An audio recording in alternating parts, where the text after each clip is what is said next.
আমরা সিআইডি থেকে আসছি। কালকে শুনলাম নাকি তোমাদের ঘরে চুরি হয়েছে। হ্যাঁ, পটকাদের ঘরে চুরি হয়েছিল। কে পটকা? কেন, যে ঘরের মালিক? কে এই ঘরের মালিক? আমি। ঘরে কে কে আছে? আমি, দাদু, ঠাকুমা। তোমার মা বাবা নাই?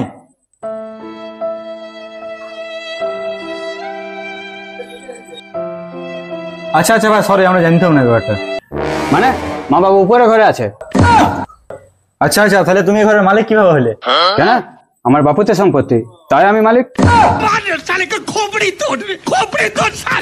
দাদা দাদা দাদা, তোমার ঘরে কি কি চুরি হয়েছিল কাল রাতে?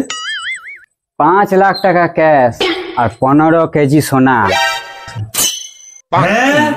15 কেজি সোনা? কি করো তুমি?